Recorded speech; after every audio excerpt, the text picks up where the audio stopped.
should I use margins or should I use padding?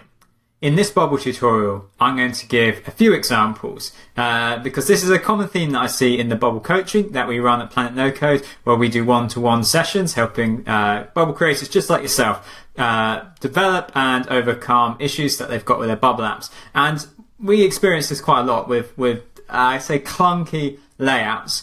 So I've got a page here, and the container layout is column. Remember, my principle, 95% of the time, you should be using columns and rows. If you're using fixed layouts, you're creating a huge headache for yourself if you need your app to be responsive on different screen sizes. So my page is set as a column, and inside that, I've got another group. I've given it a red border so it stands out, and I also have this as a column. So a good instance of where I might want to use a margin would be to say that I want my my red bordered group to be 20 pixels from the top. So I add in 20 pixels there. Let's preview it. Okay, and you can see that I've now got a 20 pixel gap from the top. The key difference, but it has like a roll-on effect to how you arrange the elements on your page, is that margins apply to the outside of an element and padding applies to the inside.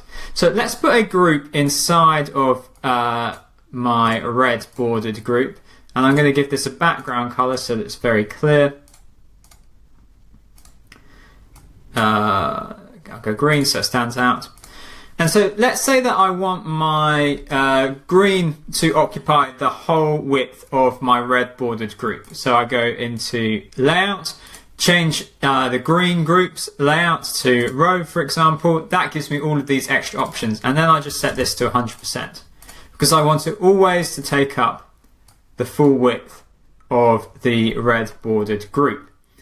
Now, what if I wanted to actually have a gap between the red border and the green on the left hand side? And this is where I've seen a lot of people doing it, and it's very apparent when you see me do it because I've got the contrasting colors of red and green.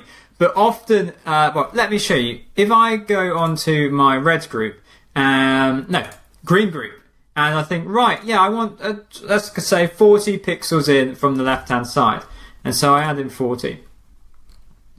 And then if I preview that, hey guys, if you're finding these YouTube tutorials helpful, we invite you to explore even more content on our website at Planetnocodecom. We have a large selection and variety of super in-depth and detailed video lessons there, created and curated just for our paying members. It's all about learning together and accelerating your no-code journey. Check us out at www.planetnocodecom and let's continue building without limits. You'll see I get an overshoot on the right hand side. Interestingly, it does. I was about to say it doesn't show in the editor, but it does show.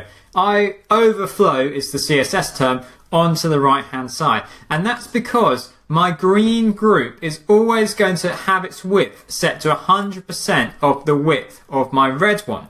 And so, like I say, it's very apparent when I use colors like this, but you won't believe the number of coaching apps that I've helped people on, that I've worked with, where they've got this overflow and they've just not realized that it's there, and it's causing all sorts of UI element issues with how they're trying to lay out their page.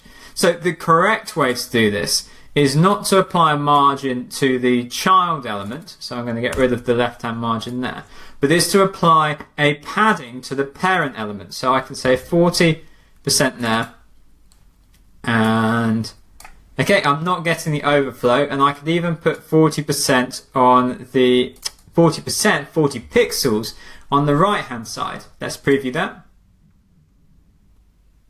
So even though I've set this to 100%, it's really 100% of the usable space because the padding of the red bordered group, and then 100%, and then the padding there. And so there I'm not getting an overflow. So there's just a couple of ways, and I think it's a very easy mistake to make. You end up with the overflow, especially when you're using 100% width. But this is how I would go about building up my app, even if I'm building primarily for desktop, if I want it to work well, or I think maybe in the future I want to add in tablet or mobile, then I will build it using the principles that I've laid out in this video, so that I don't just cause a massive headache for me later on. So remember, margins on the outside, paddings on the inside.